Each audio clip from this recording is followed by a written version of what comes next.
안녕하십니까. 질병관리청장입니다. 오늘 정례 브리핑에 앞서 이스라엘과의 백신 교환 협약에 대해서 말씀드리겠습니다. 범정부 백신 도입 TF는 이번 달 7월 이스라엘 정부로부터 화이자 백신 70만 회분을 공급받고 오는 9월에서 11월까지 순차적으로 반환하는 백신 교환 협약을 오늘자로 체결하였습니다. 우리나라는 화이자 백신을 유통할 수 있는 콜드체인은 물론 유효기간 내에 70만 회분을 충분히 접종할 수 있는 기반을 갖추고 있습니다. 또한 예방접종 참여율이 높아 단기간에 접종을 마무리할 수 있다는 점을 고려하여 한국, 이스라엘 간의 백신 교환이 성사되었습니다. 한국, 이스라엘 양국은 그간의 외교적 노력을 통해 쌓아온 양국 간의 신뢰를 바탕으로 코박스 출범 논의 시부터 유사 입장국으로서 수시로 비공식 협의를 긴밀히 갖고 백신 협력을 논의해 왔습니다. 올해 5월 이스라엘 외교장관 방한 등 다양한 계기에 한국, 이스라엘 양자 간 백신 협력 방안을 논의하였으며 이 같은 노력을 바탕으로 백신 교환을 추진하게 되었습니다. 이번에 도입되는 교환 백신 활용 방안 등에 대해 설명드리겠습니다. 이스라엘과의 백신 교환을 통하여 공급되는 화이자 백신 70만 회분은 7월 7일 오전 7시 15분에 인천공항에 도착할 예정입니다. 이번 도입된 백신은 이미 우리나라에서 허가를 받은 벨기에 생산분이며 이스라엘에서도 7월 접종에 활용하고 있는 백신입니다. 도착 후에 신속하게 접종에 활용할 수 있도록 즉시 통관을 완료하여 긴급 사용 승인을 하고 식품의약품안전처에 자체적인 품질 검사를 마치고 국내 접종 기관으로 배송하여 7월 13일부터 예방접종에 활용할 예정입니다. 이번에 공급되는 화이자 백신 70만 회분은 7월에 공급될 예정인 백신 1000만 회분과 함께 예방접종에 사용하여 국내 예방접종 속도를 높이도록 하겠습니다. 먼저 수도권 방역 안정화를 위해 서울, 경기 지역을 대상으로 7월 13일부터 지자체 자율접종을 조기에 시행합니다. 특히 확진자가 집중된 서울, 경기 지역에 화이자 백신 34만 명분을 공급하여 7월 13일부터 2주간 대민 접촉이 많은 직군에 대한 단기 집중 접종을 시행할 계획입니다. 이를 위해 해당 지자체별로 대민 접촉이 많아 전파 위험이 큰 직종 등 대상군을 선정하여 7월 13일부터 예방접종 센터에서 접종을 시작합니다. 이와 함께 7월 말에 시행되는 지자체 자율접종의 규모를 확대하여 시행할 계획입니다. 당초 7월 말에 44만 명 규모로 계획되었던 지자체의 자율접종은 이스라엘 도입 물량을 반영하여 80만 명으로 확대하여 시작합니다. 당초 7월 28일부터 접종 예정이던 교육, 보육 종사자 중에 어린이집, 유치원, 그리고 초등학교 1, 2학년 교직원과 돌봄 인력 38만 명에 대한 접종 일정을 앞당겨 7월 13일부터 전국 예방접종 센터에서 접종을 시작합니다. 사전 예약은 7월 8일부터 7월 10일 18시까지 진행되며 예약 대상자에게는 내일까지 개별 문자로 예약 방법을 안내해 드릴 예정입니다.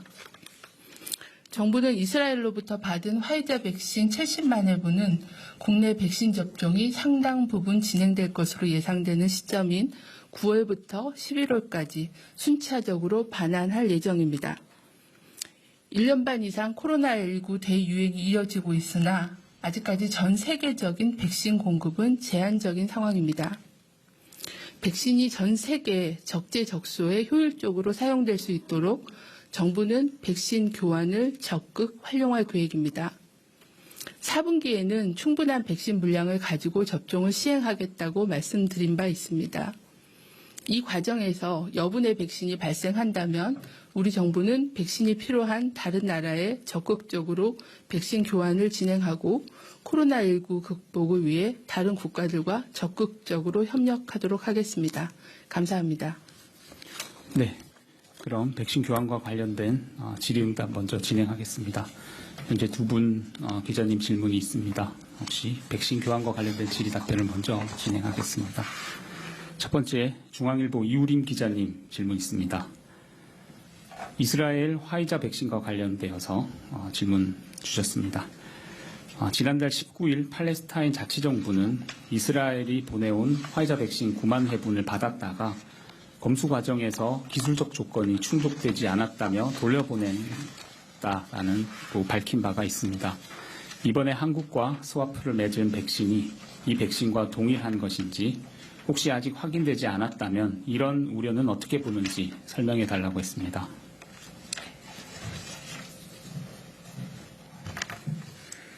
네, 이스라엘과 팔레스타인 간에 진행된 백신 수합에 대해서는 세부적으로 말씀드리기는 어려운 점이 있습니다.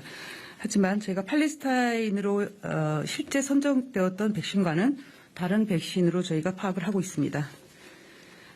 말씀드린 대로 우리나라에 교환되는 백신은 이스라엘에서 현재 사용되고 7월 접종에 사용되고 있는 백신으로 품질에 문제가 없고요. 아울러 국내 도착 후에 식약처의 품질 검사를 실시할 예정으로 국민들에게 안전하게 접종을 받을 수 있도록 만전을 기하도록 하겠습니다. 네. 다음은 접종 대상과 관련된 질문 몇 분 주셨습니다. JTBC 최승훈 기자님 질문입니다. 이스라엘에서 공급받은 화이자 백신을 대민 접촉이 많아서 전파 위험이 큰 직종에 접종한다라고 했는데 구체적으로 어떤 직종이 여기에 포함되는 것인지 궁금하다고 질문 주셨습니다. 직종 외에 연령에 대한 기준도 고려하고 있는지 질문하셨고, 관련돼서 조선일보 김태주 기자도 이스라엘과 스와프로 체결받는 백신 70만 회분의 구체적인 접종 대상이 궁금하다 질문 두 가지 있습니다. 네, 대민 접촉이 많은 직군에 대해서는 현재 이제 경기하고 서울에 34만 회분의 백신이 지자체 자율접종 물량으로 먼저 1차적으로 공급이 될 예정이고요. 서울, 경기의 지자체 시도는 해당 지자체의 유행 상황을 반영해서 전파 차단을 위해서 시급하게 접종이 필요한 그런 대민 접촉이 많은 직군을 지자체에서 일단 선정을 할 예정입니다. 그래서 이 부분은 지자체가 선정하고 아마 접종 계획을 별도로 발표드릴 예정이기 때문에 구체적인 세부 계획이 마련이 되면 지자체별로 보고를 드리도록 하겠습니다. 네, 연령 기준에 대해서도 현재 50세 이상에 대한 접종은 7월 말부터 계획이 되어 있기 때문에 이거보다 좀 더 시급하게 직종으로 접종을 해야 된다고 하면 그런 부분들도 포함해서 먼저 접종을 진행할 수도 있을 거라고 판단하고 있습니다. 두 번째 질문에 70만 회분에 대한 접종 계획인데요. 아까 말씀드린 수도권 방역 상황을 고려해서 지자체 자율 접종의 물량을 1차적으로 34만 회분을 서울 경기에 공급해서 7월 13일부터 공급하는 데 1차 쓰게 되고요. 그리고 제가 정확하게 숫자를 초등학교 1, 2학년과 어린이집 그리고 유치원의 교사에 대해서는 저희가 접종 예정으로 되어 있는 일정을 조금 앞당겨서 접종을 시행하는데 물량이 쓰일 예정입니다.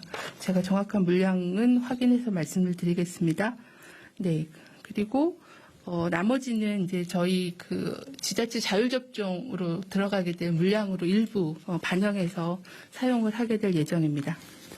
네, 백신 교환과 관련돼서 한국일보 임소영 기자님 직군과 관련돼서 또 질문 주셨습니다. 한국일보 임소영 기자님 질문이 이스라엘이 공급하는 70만 회분이 그럼 서울 경기 지역에 자율접종에 투입된다라고 보면 될지, 그리고 대민 접촉이 많은 직군에 대해서 구체적인 예를 좀 들어달라 했습니다.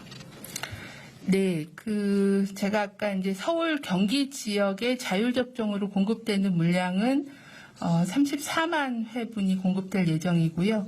그리고 전국에서 어린이집, 유치원, 그리고 초등 1, 2학년 교직원과 돌봄 인력 38만 명은 전국 단위로 7월 13일부터 접종을 진행할 예정입니다.